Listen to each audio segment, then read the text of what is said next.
Hello, അസ്സാം വലൈക്കും, നമസ്കാരം.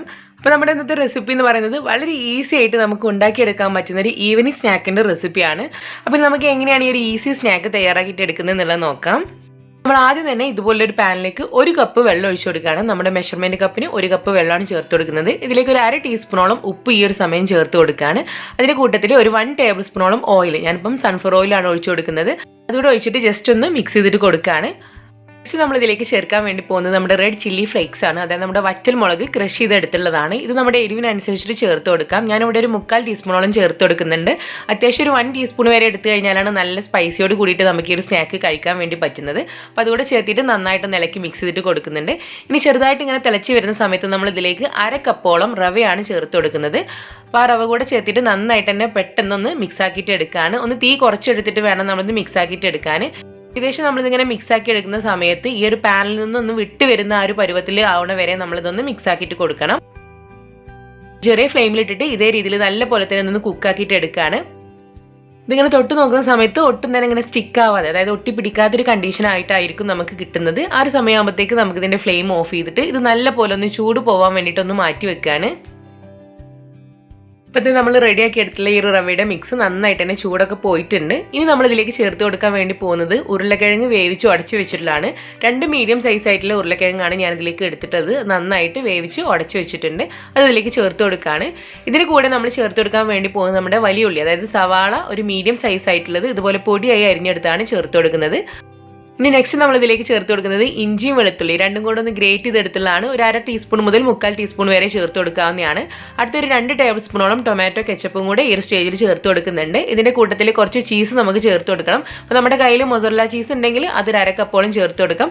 അതല്ല എന്നുണ്ടെങ്കിൽ നമ്മുടെ ചീസിൻ്റെ സ്ലൈസ് ഇതേ രീതിയിലൊന്ന് കട്ട് ചെയ്തിട്ട് ചേർത്ത് കൊടുത്താലും മതിയാകും. ഞാനിവിടെ 3 ചീസിൻ്റെ സ്ലൈസാണ് എടുത്തിട്ടുള്ളത്. അടുത്തതിലേക്ക് ചേർക്കാനുള്ളത് കുറച്ച് മല്ലിയിലയാണ്. മല്ലിയില കൂടെ അരിഞ്ഞ് ചേർത്ത് കൊടുക്കുക. ആവശ്യത്തിലുള്ള ഉപ്പും കൂടെ ചേർത്ത് കൊടുത്തിട്ട് നന്നായിട്ട് തന്നെ ഇതൊന്ന് കൈ വെച്ചിട്ട് മിക്സ് ആക്കിയിട്ട് എടുക്കുക.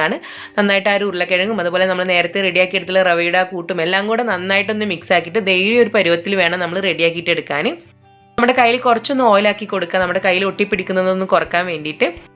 ഇനി നമ്മൾ അടുത്ത് ചെയ്യാൻ വേണ്ടി പോകുന്നത്, ഇപ്പോൾ നമ്മൾ റെഡിയാക്കി എടുത്തിട്ടുള്ള ഈ ഒരു ഡോ നമ്മളൊന്ന് ചെറുതായിട്ടൊന്ന് പരത്തിയെടുക്കുകയാണ്. അപ്പോൾ അതിന് വേണ്ടി ഇതുപോലെ ഒരു കൗണ്ടർ ടോപ്പിലേക്ക് ചെറുതായിട്ടൊന്ന് മൈദപ്പൊടി ഒന്ന് തൂവി കൊടുക്കാം. വളരെ കുറച്ച് മതിയാകും. ഇതിൽ നമ്മൾ റെഡിയാക്കി എടുത്തുള്ളത് വെച്ചിട്ട് നമ്മുടെ കൈ വെച്ചിട്ട് തന്നെ ഒന്ന് പരത്തി കൊടുക്കുകയാണ്. ഈ ഒരു സമയത്ത് നമ്മുടെ കയ്യിൽ കുറച്ച് ഓയിൽ ഉണ്ടായിരുന്നാൽ നമുക്ക് ആ ഒരു ഒട്ടിപ്പിടിക്കുന്ന ടെൻഡൻസി ഒന്ന് കുറഞ്ഞ് കിട്ടിക്കോളും. ഇതുപോലെ കൈ വെച്ചൊന്ന് പരത്തിയെടുത്തതിന് ശേഷം നമുക്ക് നമ്മുടെ റോളർ വെച്ചിട്ട് ഒന്നുകൂടെ ഒന്ന് പരത്തി കൊടുക്കാം. ഒരുപാടൊന്നും തിക്നെസ് കുറച്ചിട്ട് പരത്തരുത്, അത്യാവശ്യം കുറച്ച് കട്ടി വേണം. ആ രീതിയിൽ വേണം ഇത് പരത്തിയെടുക്കാൻ. ഇതേ രീതിയിലൊന്ന് പരത്തിയെടുത്തതിന് ശേഷം ഇനി നമ്മൾ ഈ സ്നാക്ക് റെഡിയാക്കിയിട്ട് എടുക്കുന്നത് ഒരു സ്ക്വയർ ഷേപ്പിലാണ്. അപ്പോൾ അതിന് വേണ്ടിയിട്ട് ഇതുപോലെ ഒന്ന് കട്ട് ചെയ്ത് മാറ്റിയാണ്. എക്സ്ട്രാ വന്നിട്ടുള്ള ഭാഗമൊക്കെ നമ്മൾ വീണ്ടും ഒന്ന് ഒരുമിച്ച് കൂട്ടിയിട്ട് ഇതുപോലെ ഡോ ആക്കി മാറ്റി വെക്കണം. ഇതിൽ നിന്ന് നമുക്ക് ഏകദേശം 9ഓളം സ്നാക്ക് റെഡിയാക്കിയിട്ട് എടുക്കാൻ വേണ്ടി പറ്റും. അപ്പോൾ അതിൻ്റെ അളവിൽ ഇതേ രീതിയിലൊന്ന് കട്ട് ചെയ്തിട്ട് എടുക്കുകയാണ്. ഇതിന് ശേഷം ഇതുപോലെ ഒന്ന് ഇളക്കി മാറ്റിയെടുക്കുകയാണ്. അപ്പോൾ നമ്മൾ റെഡിയാക്കിയിട്ടുള്ള കംപ്ലീറ്റ് ഡോ വെച്ചിട്ടും ഇതേ രീതിയിലൊന്ന് റെഡിയാക്കിയിട്ട് എടുക്കുകയാണ്. അതിന് ശേഷമാണ് നമ്മളിത് ഫ്രൈ ചെയ്യാൻ വേണ്ടിയിട്ട് പോകുന്നത്. അപ്പോൾ നമ്മൾ റെഡിയാക്കിയിട്ടുള്ള കംപ്ലീറ്റ് ഡോ വെച്ചിട്ടും ഇതേ രീതിയിൽ സ്നാക്ക് റെഡിയാക്കി എടുത്തിട്ടുണ്ട്. ഇനി നമുക്കിത് ഫ്രൈ ചെയ്യാൻ വേണ്ടിയിട്ട് ഒരു നോൺ സ്റ്റിക്ക് പാൻ എടുത്ത് സ്റ്റോവിൽ വെച്ച് നല്ലപോലെ ഒന്ന് ചൂടാക്കിയിട്ട് എടുക്കാം. ഇതിലേക്ക് നമുക്ക് കുറച്ച് ഓയിൽ ഒഴിച്ചു കൊടുക്കാം. ഞാനിവിടെ സൺഫ്ലവർ ഓയിലാണ് ഒഴിച്ചിട്ടുള്ളത്. ഇത് നമ്മൾ ഒരുപാട് ഡീപ്പായിട്ട് ഫ്രൈ ചെയ്യുന്ന ഒരു സ്നാക്കല്ല, ഒന്ന് തിരിച്ചും മറിച്ചിട്ടിട്ട് ഫ്രൈ ചെയ്തിട്ട് എടുക്കുന്ന ഒരു സ്നാക്കാണ്. അപ്പോൾ അതിന് വേണ്ടിയിട്ടുള്ള ആവശ്യത്തിലുള്ള ഓയിൽ മാത്രം ഒഴിച്ചു കൊടുത്താൽ മതിയാകും. ഓയിൽ അത്യാവശ്യം ചൂടായിട്ട് വരുന്ന സമയത്ത് ഇപ്പോൾ നമ്മൾ റെഡിയാക്കിയിട്ടുള്ള നമ്മുടെ ഈ ഒരു സ്നാക്ക് ഇതിലേക്ക് വെച്ച് കൊടുക്കുകയാണ്. ഒരു വശം നന്നായിട്ടൊന്ന് കുക്കാവുന്ന സമയത്ത് ഇതിനൊന്ന് തിരിച്ചിട്ട് കൊടുക്കുക. അങ്ങനെ 2 വശവും നല്ലൊരു ഗോൾഡൻ ബ്രൗൺ കളർ ആവുന്ന വരെ ഒന്ന് ഫ്രൈ ആക്കിയിട്ട് എടുക്കുകയാണ്.